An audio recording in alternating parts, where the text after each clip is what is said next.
ফাতেমা ডাক দিয়া বলে, বাবা গো, আজরাইল এখন কেন আসবে, কেন আসবে ও মা? আজরাইল আসছে তোর বাবার কাছে রে মা।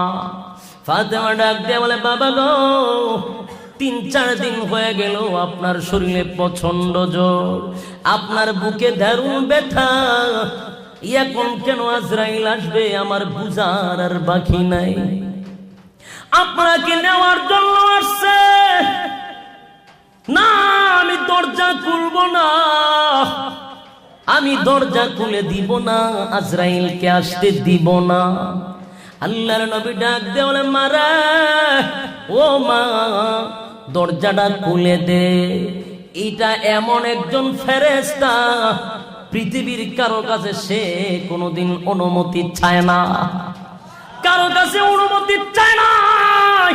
পৃথিবীর সৃষ্টির পরে যত মানুষ তত পয়গম্বরের রূহ বাহির করেছে, কারো দরজার সামনে গিয়া অনুমতি পারমিশন লইয়া দরজার ভিতরে ঢুকে নাই।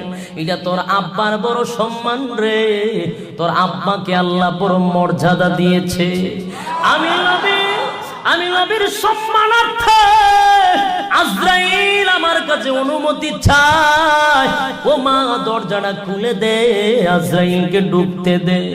ডাক দেয়া বলে, না গো বাবা, আমি আর আজরাইলকে ঘরে ঢুকতে দিব না, আমার বাবা অসুস্থ, আমার বাবার নেওয়ার জন্য আজরাইল আসছে, আমি বুঝে ফেলেছি। না বাবা না, দরজা খুলে দিব না। বাইরে আল্লাহর নবী ডাক দেয়া বলে, মারে তুমি যদি দরজা খুলে না দাও, সে কিন্তু ঘরের ভিতরে অটোমেটিক ঢুকে যাবে, তার দরজা খোলা লাগবে না, এমনি ঘরের ভিতরে চলে আসবে। দরজা খুলে দে, তোর বাবার সম্মান থাকবে।